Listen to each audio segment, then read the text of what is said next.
Pedro menciona las características divinas, los atributos de Dios, de la santidad, la bondad, fidelidad y gracia. Se refiere también a la obra de Dios de elegir, es decir, la elección, regenerar, redimir y juzgar. Pedro define la doctrina de Cristo revelando la divinidad, la humanidad y la impecabilidad de Jesús. Además, su cristología destaca la resurrección de Jesucristo y su ascensión. Y también apunta al ministerio del Espíritu Santo, tanto en la iglesia primitiva como hasta el fin de los tiempos. Ahora, muchos entienden que Pedro escribió en una gran dependencia de los escritos del apóstol Pablo. Ustedes recordarán, si no, lo vamos a leer, lo que Pedro dice en su segunda carta, en el capítulo 3. Tengan presente que la paciencia de nuestro Señor significa salvación, tal como los escribió también nuestro querido hermano Pablo, con la sabiduría que Dios le dio. En todas sus cartas se refiere a estos mismos temas. Hay en algunas de ellas puntos difíciles de entender, que los ignorantes e inconstantes tergiversan, como lo hacen también con las demás escrituras para su propia perdición. Es decir, que es evidente que el apóstol Pedro conocía las cartas del apóstol Pablo. No sabemos cuáles cartas. Posiblemente ya Pablo hubiera escrito casi todas las cartas, menos las últimas dos cartas, que son la última carta, mejor dicho, que es Segunda Timoteo, que es la última carta del testamento, digamos, apostólico del apóstol Pablo. Así que no sabemos cuáles cartas, pero sí, por lo que mismo Pedro dice, él conocía gran parte de las cartas que estaban en circulación. Además, recuerden que Pablo pedía que las cartas, cuando las enviaba a una iglesia, fueran leídas por el resto de las congregaciones. Otros aseguran o analizan la dependencia de Pedro de las cartas de Santiago. Como en el caso del apóstol Pablo, los paralelismos entre la carta de Santiago, y ahí cito dos pasajes como ejemplo, son innegables. Ambos escritores citan Proverbios 3:34, ambos mencionan la sumisión y la humildad, y ambos se refieren al diablo. Sin embargo, una rápida mirada de estos pasajes paralelos muestra una diferencia de versión de Pedro, que la versión de Pedro es más amplia que la de Santiago. Si adoptamos la regla aceptada por los principios de hermenéutica, que dice que posiblemente y generalmente el texto más reducido, más pequeño, es prioritario, es original, frente a un texto que amplíe el mismo concepto. Entonces llegamos a la conclusión que Pedro conocía la carta de Santiago y tomó el texto de en algunos pasajes y lo amplió. Esa es la idea. Ustedes van a encontrar en la parte de las notas y referencias dos cuadritos que resumen lo que les estoy diciendo. Hola.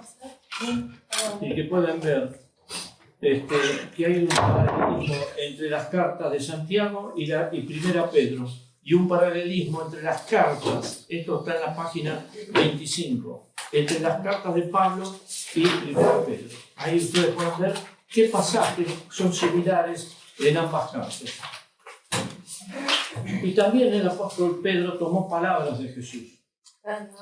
Finalmente, la carta de Pedro incluye palabras de Jesús. Algunas de ellas son obvias, otras son indicadas por medio de sinónimos. Tenemos en Juan 20:29 y 1 Pedro 1:8 un claro paralelo. Eso lo dejo para que ustedes lo lean. Y también van a encontrar en las referencias otros pasajes de 1 Pedro, que tienen paralelo en los dichos del Señor Jesús en los Evangelios. Un autor observa lo siguiente: Un examen de los pasajes del Evangelio donde estas palabras de Jesús aparecen demuestra que en la mayoría de los casos el apóstol Pedro es un partícipe especialmente activo en el contexto del relato. Ustedes en los pasajes que hemos citado pueden ver lo que les estoy diciendo. Por cierto, Pedro recordaba las enseñanzas de Jesús y además había enseñado el Evangelio durante décadas, posiblemente 30 años, antes de escribir esta carta. Es decir, que Pedro recibe de Pablo, de Santiago y del Señor Jesús una cantidad de enseñanza, de ordenanzas, de principios, de dichos que transcribe luego en esta carta y en 2 Pedro. Ahora bien, ¿quiénes eran los destinatarios? Una carta tiene un remitente, siempre un remitente y un destinatario. Pablo dirigió su carta a los cristianos residentes dice en 1 Pedro capítulo 1, versículo 1, el inicio, en Ponto, Galacia, Capadocia, Asia y Bitinia. Ustedes recordarán que lo hemos marcado, no sé si se ve bien, pero hemos marcado, esto es Turquía actual,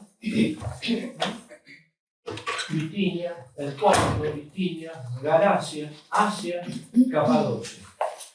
Y ustedes ven en el mapa que van a encontrar en la página 16, que yo traté de transcribir, van a encontrar además el mapa está titulado como el cuarto viaje del apóstol Pablo. ¿Por qué puse el cuarto viaje del apóstol Pablo? Porque el cuarto viaje del apóstol Pablo demuestra que el apóstol no tocó las áreas a las cuales posteriormente Pedro va a escribir. Incluso recuerden que el apóstol Pablo tuvo la decisión de pasar a Bitinia y el Espíritu Santo le dijo que no. Es decir, por la introducción de la carta, sabemos que vivían los destinatarios en Asia Menor, lo que hoy es Turquía. Él dice a los escogidos de Dios, extranjeros en el mundo, esparcidos por el Ponto, Galacia, Capadocia, Asia y Bitinia. Sabemos que los residentes de esas zonas estuvieron representados en el día de Pentecostés. Cuando leemos Hechos 2, 9 al 11 y después el 41, ahí hay una lista de los que estaban escuchando el mensaje, el origen étnico de esa gente, y que oyeron el Evangelio predicado por los apóstoles. Se supone que algunas de las 3.000 personas que se convirtieron a la fe cristiana provenían de Capadocia, Asia y Ponto. Pablo estableció iglesias en regiones que se referían a antiguos reinos. Por otro lado, tenía que ver con provincias romanas, a las cuales se les había dado esos mismos nombres antiguos, aunque no siempre cubrían idéntico territorio. Es decir, que estas provincias, dominadas por los romanos, de alguna manera estaban configurados sobre la base de antiguos reinos, pero no siempre coincidían los territorios entre los reinos y las provincias romanas. No sabemos por qué se mencionan aquí particularmente estos distritos, pero una cosa es evidente, abarcan una extensa área con una población muy numerosa, y el hecho de que hayan sido seleccionados es una de las mejores pruebas de la enorme actividad misionera de la iglesia primitiva. Totalmente aparte de los trabajos misioneros de Pablo.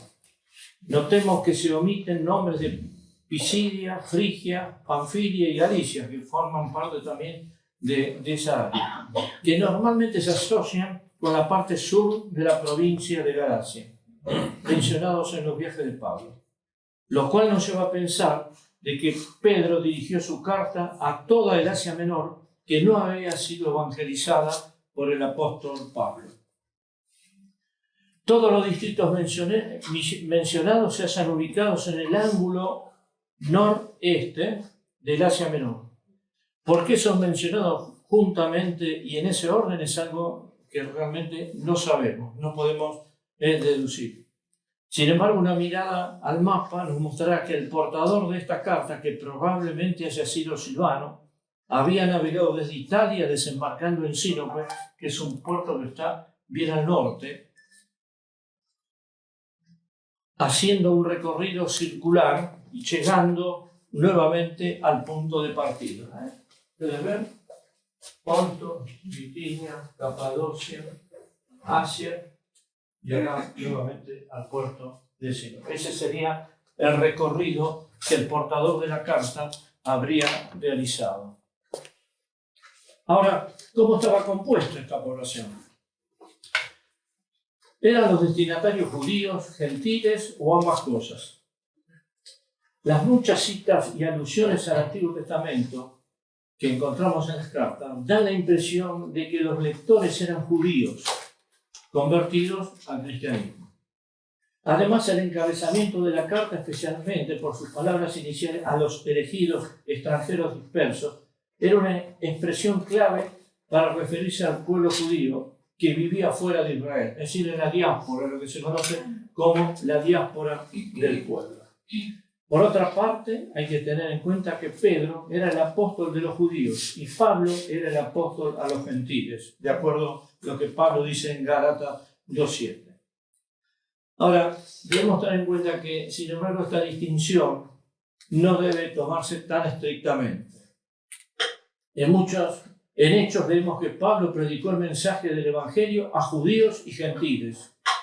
Por ejemplo, en el discurso al despedirse de los ancianos de Éfeso, Pablo dice, testificando a judíos y a griegos acerca del arrepentimiento para con Dios y de la fe en nuestro Señor Jesucristo. Esa había sido la misión de Pablo. Y en el mismo sentido se expresa más adelante en Hechos 18. Aunque no se sabe mucho sobre la obra de Pedro, después de la partida de Jerusalén, dice prácticamente lo último que encontramos en el libro de Hechos sobre Pedro, nos dice que fue hacia otro lugar, pero sin definir a dónde. Lo encuentran en Hechos 12:17. Estamos seguros de que él también predicó a judíos y gentiles. Además de la predicación del apóstol en la casa de Cornelio, que era un gentil, en su carta hay algunas pistas que indican que algunos de sus lectores eran gentiles. Considerando la mezcla poblacional de las provincias del Asia Menor, es de suponer que tanto judíos como gentiles recibieron las nuevas del Evangelio y respondieron con fe al llamado de los apóstoles. Además, hay algunas de las personas a las cuales Pedro se dirigía eran esclavos, y es lógico suponer que los esclavos eran de origen gentil. Otro tema que Pedro toca y está en el entramado de la carta es el tema de las persecuciones. Y sobre el tema de las persecuciones pues vamos a hablar un poquito más extensamente de lo que surge de la carta de Pedro. Cuando vimos el tema de la autoría de la carta, consideramos aspectos relacionados con la persecución de los cristianos que los cristianos sufrieron en los siglos I y II, principalmente. En 4 de los 5 capítulos de la carta, Pedro hace alusión a la persecución. El apóstol da a entender que los creyentes están pasando por tiempos difíciles porque como minoría experimenta rechazo de parte del resto de la población. Es del todo evidente que esta carta fue escrita en momentos que la persecución amenazaba.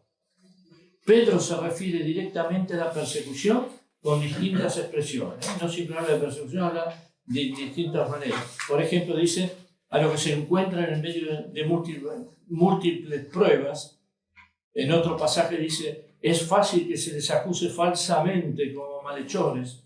En otro párrafo dice, están soportando una prueba de fuego. Todo esto se refiere a las persecuciones.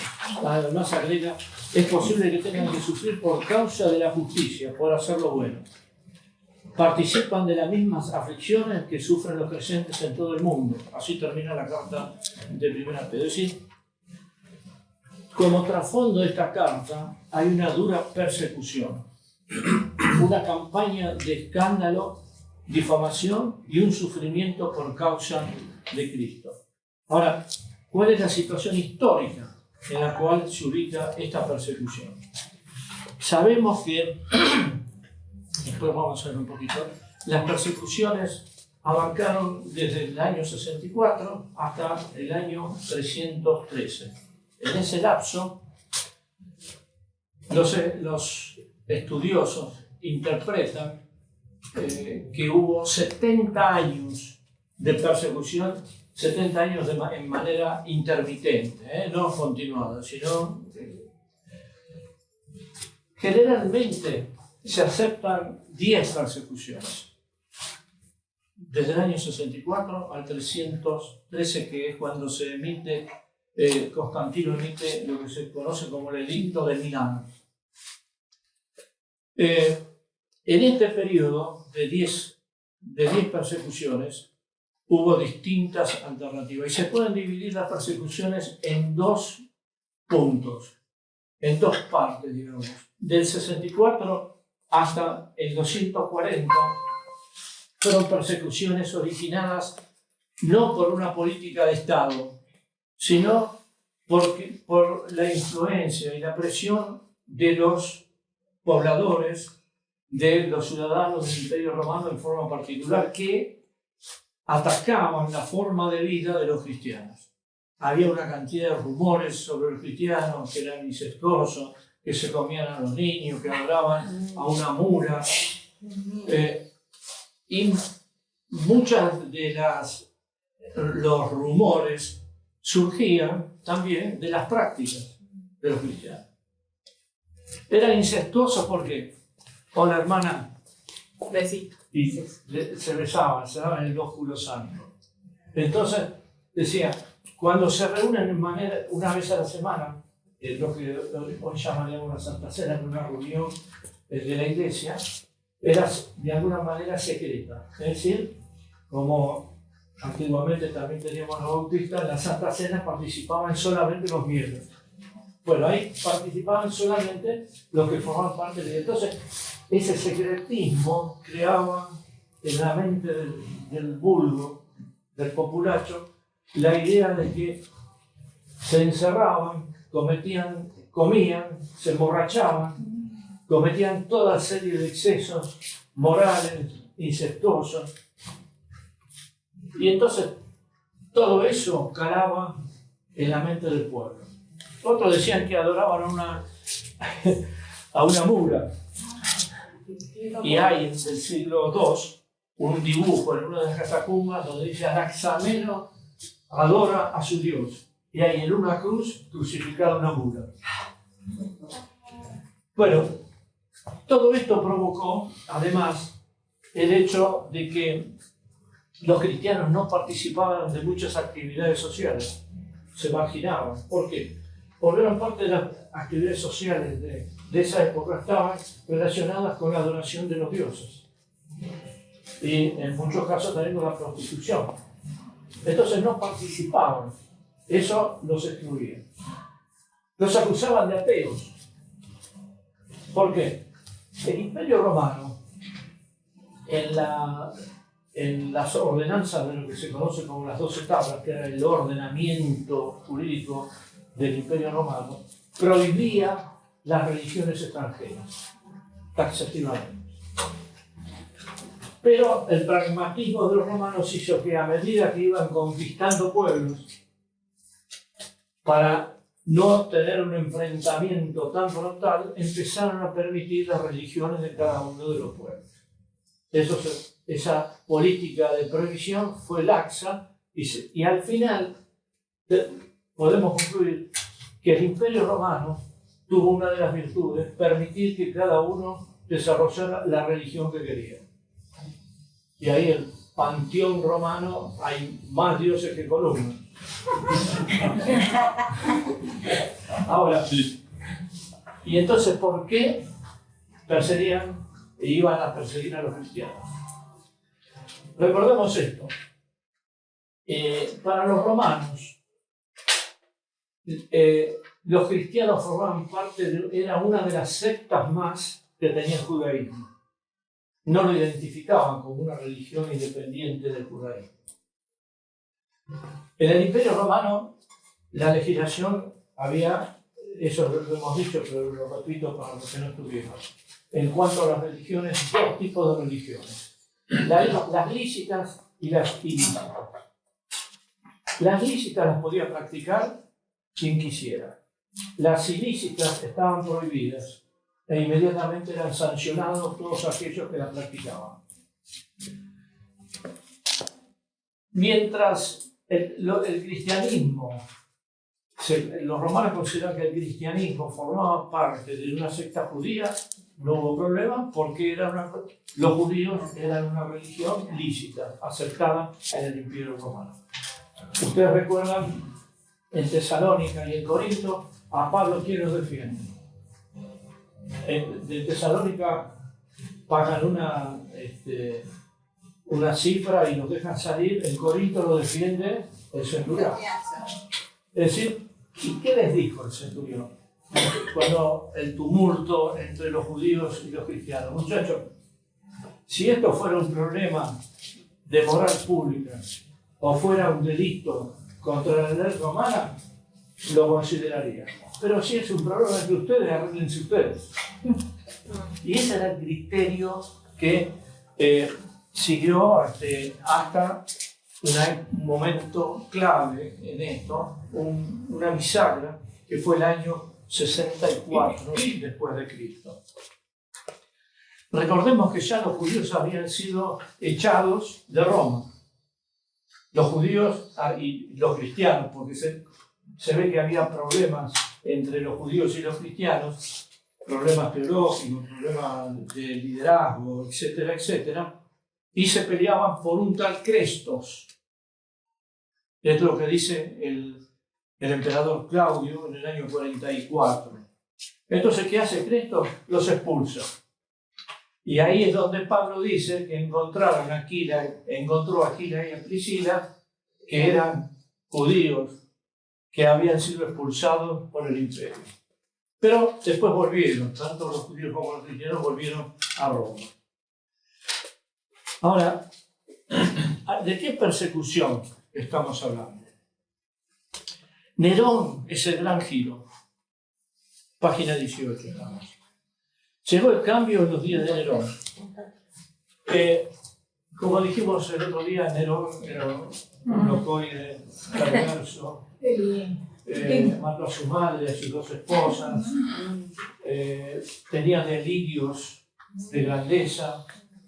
Había hecho construir un palacio en donde las salas estaban bordeadas de oro, bordeadas de columnas de plata. Él se vestía con unas túnicas de un alto valor.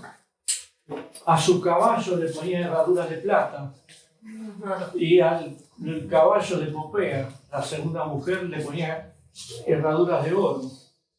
En este palacio había una sala en donde por algunos mecanismos que se desprendían flores y perfumes, y había una sala giratoria.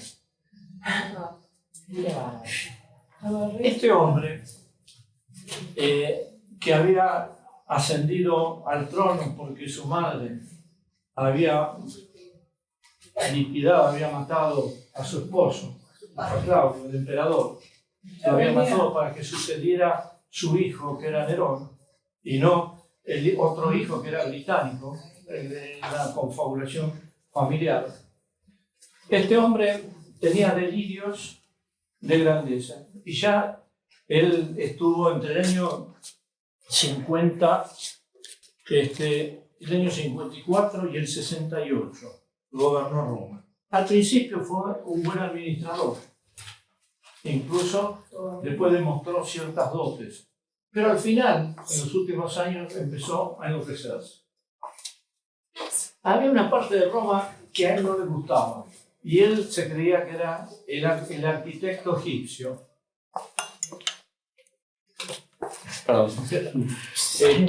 Y quería reconstruirla. Entonces no pensó, se supone, y algunos historiadores de ese momento lo dan así, que envió a algunos de sus esclavos a quemar una parte de Roma.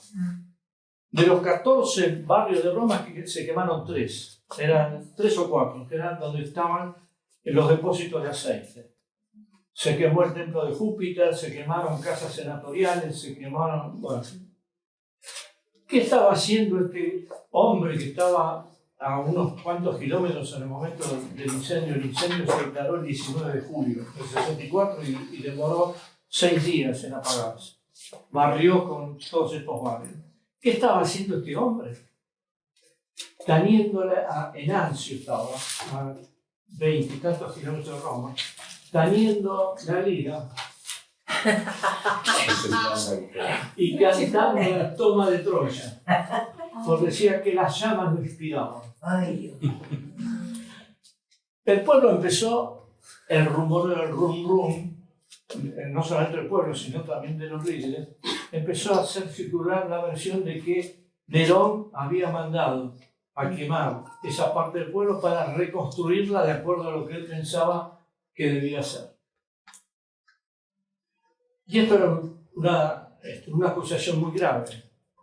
Entonces, ¿qué hizo Nerón? Y además, seguramente, asesorado por uno de sus favoritos, que era de tendencia judía, era un judío prosélito, y su mujer, la segunda mujer, que era también prosélita judía, le empezaron a decir que podía ser causa de los cristianos. Los cristianos, como hemos visto, eran considerados entonces ya una secta despreciable por el pueblo y por las autoridades romanas. Y entonces Nerón no tuvo mejor idea que sacarse el fardo de encima y decir, fueron los cristianos. A partir de ahí, ¿qué hizo Nerón? Comenzó una persecución brutal en contra de los cristianos. A los cristianos los mandaban al circo a ser muertos por los leones, a luchar contra los gladiadores.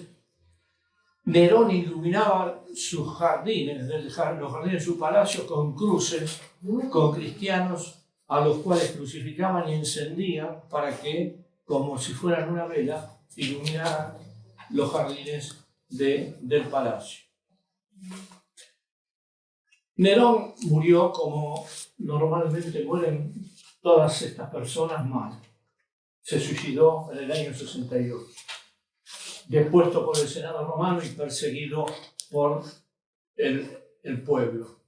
Había cometido el hecho de la construcción de ese palacio que yo le dije antes, hizo que aumentaran los impuestos, toda copia con la realidad, aumentara los impuestos de una manera brutal, no solamente en Roma, sino en el resto de las colonias, porque había que construir eso. La consecuencia fue inmediata entonces. El cristianismo fue declarado una religión ilícita. Todo cristiano quedó fuera de la ley. Durante los meses que siguieron al incendio, los cristianos fueron perseguidos y sufrieron las más crueles torturas. Pero al suplicio se unió las más perversas maneras de ejecutarlos. Tertuliano, teólogo de la Iglesia del siglo III, dice: aparecían desgarrados por los perros, tras haberlos hecho cubrir a los cristianos con pieles de animales salvajes, o bien clavados en cruces. Al caer el día eran quemados de manera que sirvieran de iluminación durante la noche. Nerón había ofrecido sus jardines para tal espectáculo. Y aunque esta persecución no fue local, es decir, no abarcó a todo el imperio, estableció el mortífero precedente para todas las persecuciones subsiguientes, que, como saben, duraron casi 300 años. Ahora bien, vamos a dedicar un poquito de tiempo al análisis del tema de la persecución en la iglesia primitiva. Esto no lo van a encontrar en los apuntes, no está. Es un trabajo que yo hice hace un año o dos sobre la persecución. La iglesia cristiana ha sido fecunda en mártires y fecundada por los mismos. El relato de las persecuciones y los mártires sin olvidar nunca el contexto político y social, nos introduce a la historia de la Iglesia desde la perspectiva interesante y fecunda, además de conmovedora en lo que tiene de heroísmo y ejemplaridad, en medio de la crueldad más inimaginable y gratuita. El valor de los mártires consiste en ofrecer un ejemplo de la fuerza victoriosa de Cristo, que sigue hoy viviendo en medio de los suyos en la audaz proclamación de la palabra y la entrega generosa por amor de los hombres. Cada vez que uno desciende a las profundidades del pasado histórico de la Iglesia, hemos sido abrumados por la crueldad humana tan gratuita como inútil. Sufrimos psicológicamente imaginando por unos instantes una realidad no tan distante ni ajena a nuestra experiencia moderna, como son las múltiples facetas de la tortura y la humillación. Pero también hemos traído la luz de las víctimas y ese tremendo asombro ante el valor que menosprecia las amenazas en orden a algún ideal, a un modo de vida, a una fe. Como Iglesia necesitamos ese espíritu de sacrificio muchas veces. Y esos hombres que no se postran ante los ídolos de moda.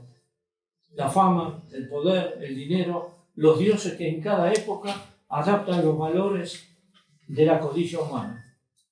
La historia de los mártires, con su lección de desprendimiento voluntario, puede ayudar a corregir esta tendencia, cada vez más acentuada.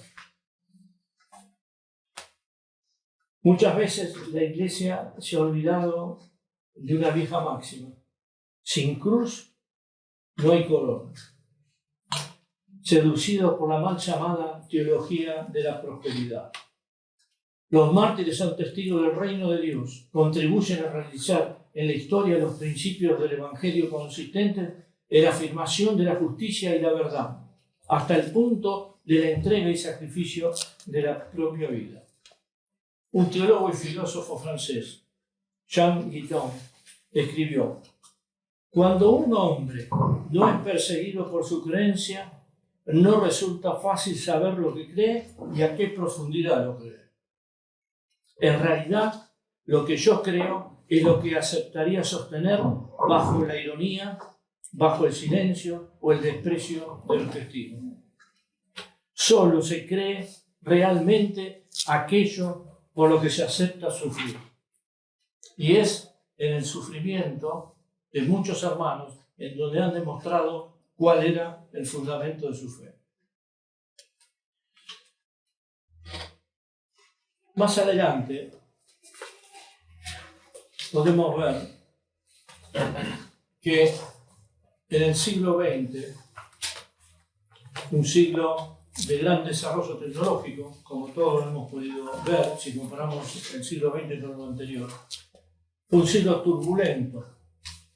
2 guerras mundiales, Vietnam, Corea, cientos de conflictos en distintas partes del mundo. Pero no podían faltar los casos de muertes por cuestiones religiosas. Lo sorprendente es que, según cálculos de expertos, de los 70 millones de mártires cristianos en la historia, han hecho, esto obviamente no es exacto, pero es el cálculo de muchos historiadores, 45 millones y medio, es decir, el 65% corresponden al siglo XX. Es la conclusión a la que se ha llegado considerando a todos los cristianos asesinados por el hecho de ser cristianos, desde el genocidio de los armenios en 1915 hasta las masacres de Timor Oriental, pasando por la rebelión de los boxers en China, el comunismo bolchevique en la ex Unión Soviética, el nazismo en Alemania, los regímenes dictatoriales en América Latina, China, Corea del Norte, las tragedias en África, la opresión del Islam integrista, etcétera, etcétera. En estos casos las cifras son difícilmente verificables, pero lo cierto es que el siglo XX ha sido la época de la mayor tribulación de toda la historia de la Iglesia, llevando a los teólogos a rescatar del olvido la memoria de los mártires de otras épocas, que no es característica solo de la Iglesia de los primeros tiempos, sino que marca también todas las épocas de su historia, haciendo necesaria una reflexión teológica de la experiencia del martirio. En todos los continentes a lo largo del siglo XX, muchos misioneros y laicos han derramado su sangre, sufriendo múltiples formas de persecución, odio, violencia, humillaciones, exclusión y asesinato. Sistemas totalitarios del pasado y el resurgir de los fundamentalismos religiosos como el Islam en el presente han vuelto a hacer actual la posibilidad del martirio, de la muerte violenta por profesar ser cristianos. Tarde o temprano, las iglesias tenían que hacerse cargo de esta situación, porque por mucho tiempo las iglesias no fueron conscientes, sobre todo en Occidente, de esta situación que estaban sufriendo.